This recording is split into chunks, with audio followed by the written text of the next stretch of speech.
And welcome back to Weekends with Whitney. All right, things are gonna get wild a little bit this morning. The giraffes are one of my favorite at the zoo. I mean, they're just so beautiful and sleek, and perhaps their vegetarian diet has something to do with that. They love lettuce, more than I love lettuce, but oh boy, but we can share. Did you see that 18-inch tongue? I'm sorry, Rowan here is getting just a little upset with me. Okay, Sam, ready? He got the bigger piece.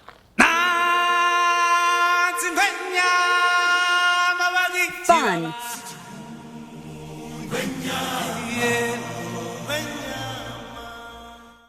Adventure. And excitement awaits you too at the Baton Rouge Zoo. Zoo General Curator Sam Winslow says, especially this time of year. This is our springtime when we try and get a lot of new animal shipments in while the weather's nice for us before it gets too hot and not doing the cold. So we've got a lot of antelope coming in. We've got some new bongo, Nile lechwe, Thompson's gazelles. So we've got a lot of stuff coming up for people to look for. Like this new stork. We've got another one coming in about 2 weeks. That'll be a mate for that one. So hopefully we'll be breeding those storks here. Yeah, we hear storks bringing babies, but these storks may be having babies. We hope so, yeah.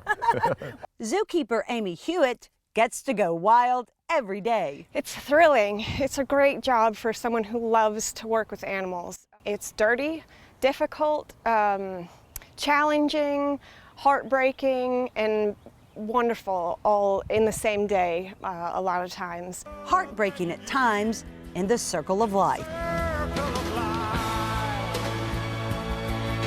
We lose things periodically of natural causes. It happens, particularly of old age, but I find comfort in knowing that they're old because we help them get there. Sometimes the very young die too, like this week.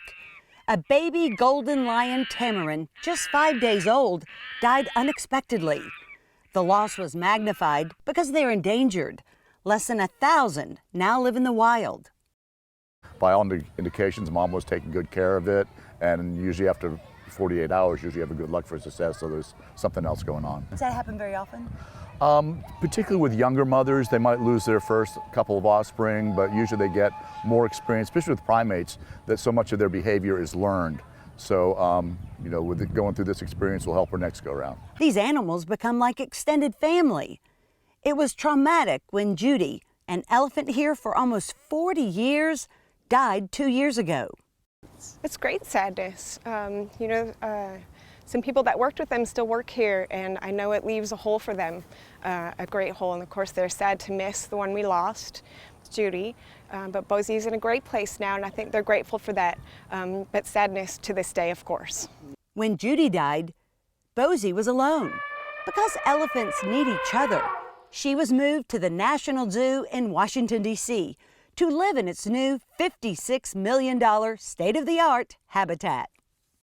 And our facility was very old. It was too small to really hold elephants. They want you to be able to keep 3 or more in one facility, and ours was too small to do that. Sam and anyone else can see how Bosie and her friends are doing 24/7 on their live elephant cam. This is the quality elephant habitat Baton Rouge Zoo would like to build. But the million-dollar question is where? Here, or move the zoo to a busier and more traveled part of Baton Rouge? We're still looking at the best future for the zoo, and we know we need to put a lot of money into our infrastructure. I mean, you might see the stuff above the ground, but we have a lot of stuff underground too that needs to be upgraded too. So it's going to take a lot of money. So right now we're looking at, is that here? Or do we spend the money here? Or do we spend it somewhere else? Yeah. Will you have any voice in that matter? No. And don't want any. The Brett Commission will make the final decision in the coming months. But coming up in 2 weeks, the zoo's big 46th birthday bash, Zippity Zoo Fest.